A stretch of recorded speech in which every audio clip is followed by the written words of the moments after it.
This is the last game that I thought I'd be making a video on, but I decided that after that last video, I was looking at the front of the box here, and I noticed there's some things that come in this box. As you can tell, it's a little bit of a thick boy, and as you can see here, this comes with 2 Blu-ray discs, not just 1, but 2, a World Compendium, which I'm not sure exactly what that is. We've got stickers, we've got postcards, a game map, and digital content access that they tried to put on here as though it's included in the box, but it's a digital thing nonetheless.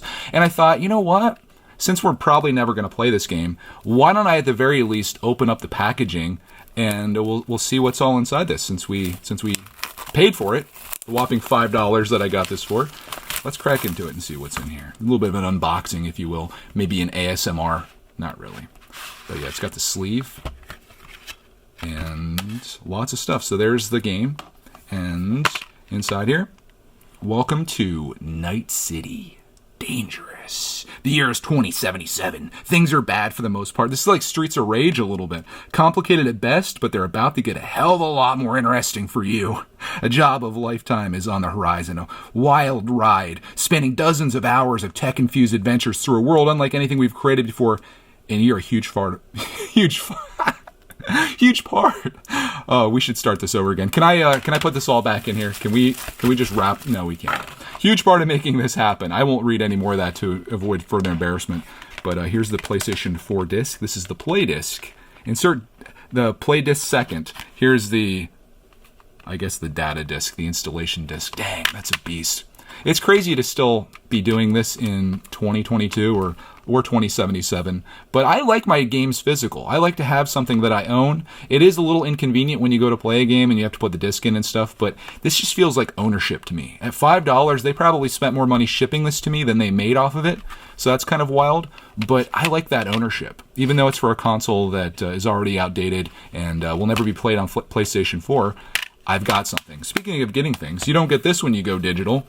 This is... Oh, wow, they actually have like a thing on this. I guess these are like the postcards. Wow. You can actually send these out. Look, you put a stamp there. I can report to my friends. I'm like, dear best friend. Wish I had one, first of all. Wish I had any friends. That's beside the point. That's for a future therapy video. I'm currently playing Cyberpunk 2077, and it's the greatest game of all time. They fixed all of the glitches and errors, and now it is amazing, and you are totally missing out. You gotta buy this game if you can find it for $5. I'll write that on that one, and then I just have to find, like, it looks like maybe 2 more friends to send these to. If you're curious about artwork, look at that beauty. Can we get it without the reflections? These lights they look good, but they also kind of hurt this situation here. Look at that one. That's kind of cool. Is that the world you play in? Because that looks amazing. I might need to crack into this game. I'm getting sold on it here. That's beautiful too. Is this what 2077 looks like? Where's the water going up over the buildings and huge tornadoes and cyclones and hurricanes and crop failure? Where's that at? Because I feel like that's happening. Anybody need a 30-day free trial for HBO Max? This is for you as well. Raised by Wolves. I started that. I watched like 2 episodes. I need to get back into that. Watchmen. They're doing a series on that? Interesting. Oh, wow. There you go. There's your code. If you want to get 30 days. I'm already signed up, so somebody out there, you can get a free 30 days, which is probably a little more than they offer already. Night City. Oh my gosh, it's the map.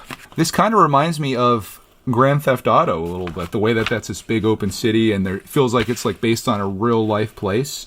You got San Domingo, Haywood, Pacifica, City Center, Watson. It's all there. And I guess you can explore it all in this open world, so that's pretty cool. I think they probably could have did a little better with the name of it. Night City seems a little lame, but we also have this as well. This is the thing that I had no idea what it is. It's a World Compendium. What a compendium is, I have no idea, nor do I know if my camera is actually going to stay here.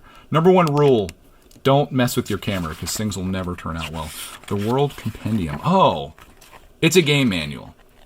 It's a game manual. It gives you some history on the place. Speaking of that, I had the game Skyrim, still do, on like several different platforms. I have it on PlayStation 3, I have it on PlayStation 4/5, and I have it for Nintendo Switch. And I had like a giant book that came with that explained like every little thing. And as you can see here, it's got the history, the past, the present, the future. It's all about the world of Night City. And Night City began as with one man's vision. This reminds me of the game BioShock. Richard Knight, Of course that's his name. Dreamed of a city free from poverty, crime, and stifling regulations imposed by centralized governments. It's called Texas. Although it only has one of those three. In addition, its city council would boast members of the largest corporations. What? That's bad. Why? Well, if they could run companies generating billions of euro dollars, surely a city would be a no-brainer. Sunny Cali, megacorps, big tech. What could possibly go wrong? I bet a lot, probably. So this is all black and white, unfortunately. That's where they drop the ball a bit. But you can learn all about this. I'm not going to take your time doing that because, again, just like me, this is a game that you're probably never going to play. Why would you? Especially unless you can find it for $5, which is what I did. And that's what it turned into. So lots of fun stuff out of this. Is kind of a throwaway piece, I guess, but especially if you use my code. But we got all that stuff in the game and the map, and that's a bargain for what I paid. I'll even save this. I'll put this all back together. But that is Cyberpunk 2077. I don't think this isn't even like a collector's edition or anything, is it? I think that's just the way it goes. That's pretty darn cool. I do have to hand that to them for that, if that's a sentence. They did a nice job here, and I can't fault them. The game, you'll have to let me know. The other video I literally just shot, so I don't know if there's going to be people telling me this game's like the greatest thing since sliced bread. But maybe it is. Maybe it's improved. I just heard all the bad stuff, and I watched videos of just terrible glitches and things. But that's what happens when you put a game out that's not actually finished yet, and the pressure gets to you. But if you have time after that, maybe it gets good. And especially if it's for the next gen, maybe it gets even better. So we'll see. I feel like I need to play this at some point, but maybe for a future date. Inspire me to play this game. Find a way. It's your job. Not really, but maybe. Anyways, thank you guys for watching this follow-up video on a game that barely even had its own video. Hope you have a glorious rest of your day, and go have some fun playing games.